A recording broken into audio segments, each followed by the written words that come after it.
Hello दोस्तों, नमस्ते। आप सभी का स्वागत है हमारे यूट्यूब चैनल पे। तो आज आप सबके बीच एक लघु गीत लेकर आए हूँ। तो देखो, बहन क्या कर रही है अपने भाई को। आप लोग गाने के माध्यम से सुनिए। अच्छा लगे तो कमेंट करके ज़रूर बताइएगा। आप फुल आवाज़ करके ज़रूर सुनिएगा।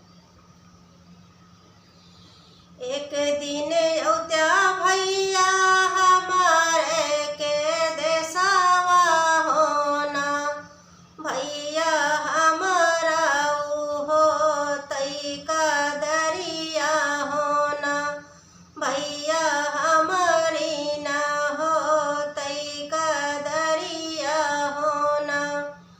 एक दिन औत्या भैया हमारे के देसावा होना, भैया हम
कैसे की आई बहिनी तोहरे के देशवा होना, बहिनी भूखिया लगई बड़ी जोर होना, बहिनी भूखिया लगई बड़ी जोर होना।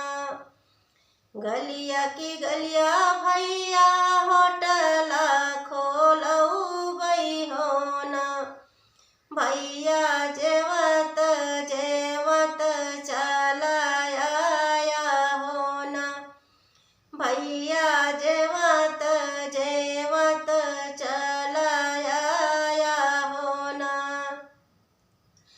गलिया की गलिया भैया होटल खोलऊ बई होना, भैया जेवत जेवत चलाया होना, भैया जेवत जेवत चलाया होना।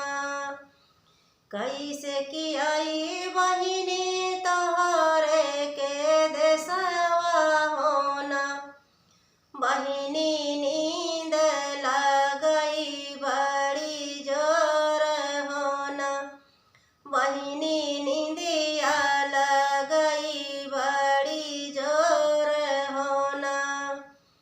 कैसे की आई बहिनी तोहरे के देशवा होना, बहिनी नींदिया लगई बड़ी जोर होना, बहिनी नींदिया लगई बड़ी जोर होना। गलिया की गलिया भैया सजिया लगऊ बई होना, भैया सोवत सोवत चलाया होना, भैया सोवत सोवत चलाया होना। गलिया की गलिया भैया सजिया लगऊ बई होना, भैया सोवत सोवत चलाया होना, भैया सोवत सोवत चलाया होना। एक बन गईल दूसर बन गईल होना, रामा तीसरे में बहिनी के देशवा होना, रामा तीसरे में बहिनी दुअरवा होना। भीतर निबाटू की बहरे बहिनिया होना, बहिनी एक लोटा पनिया पियावा होना, बहिनी एक लोटा पनिया पियावा होना। भीतरे बाटू के बहिरे बहिनिया होना, बहिनी एक लोटा पनिया पियावा होना, बहिनी एक लोटा पनिया पियावा होना। लसरी मोरी टूटही घायल मोरा फूटह घायल मोरा फूटह, भैया गाँव गाँव कुआना सुखाने नी हो, भैया गाँव गाँव कुआना सुखाने ने हो। आंगन निबाट्यू की भीत बहरे बहिनिया होना,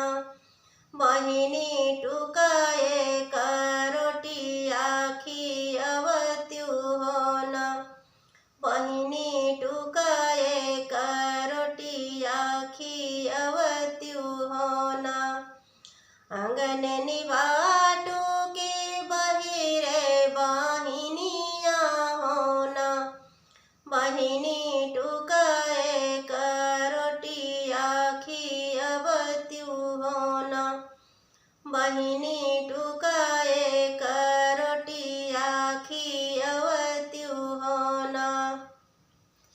जात मोर फूटा किला भला उखड़ा होन। भैया ससु मोरी जतना डोलावई होन। भैया ससु मोरी जतना डोलावई होन। जात मोर फूटा किला भला उखड़ा होन। भैया ससु मोरी जतना डोलावई होन। भैया ससु मोरी जतना डोलावई होन। आंगन निबाट्यु की भीतरे बहिनिया होन। बहिनी फुकाए हुकवा पियावा होन। बहिनी फुकाए हुकवा पियावा होन। बहिरेन बाटू की भीतरे बहिनिया होन। बहिनी फुकाए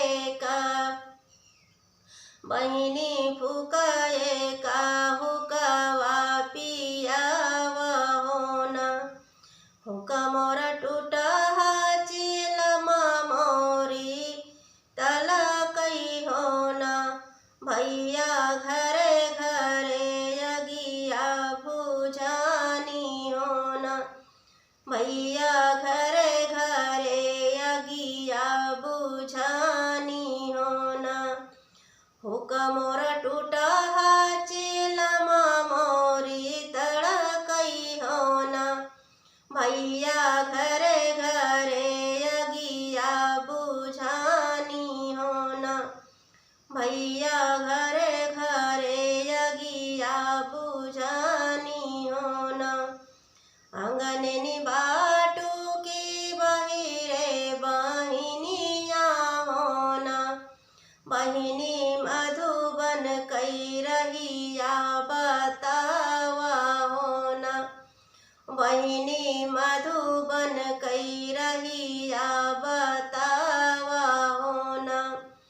आंगन निबाटू की बहिरे बहिनिया होन। बहिनी मधुबन कई रहिया बतावा होन। बहिनी मधुबन कई रहिया बतावा होन। ससुर मोरा बुढ़वा जेठ परदेसिया होन। भैया देवर मोरा गए स्कूलवा होन। भैया देवर मोरा गए स्कूलवा होन। ससुर मोरा बुढ़वा जेठ परदेसिया होन। भैया देवर मोरा गए स्कूलवा होन। भैया देवर मोरा गए स्कूलवा होन। भैया के ना तो कारहिया बतावई होन। भैया के ना तो कारहिया बतावई होन। यदि अच्छी लगी हो तो लाइक शेयर सब्सक्राइब करना, कमेंट करके जरूर बताना कैसी लगेगी। धन्यवाद।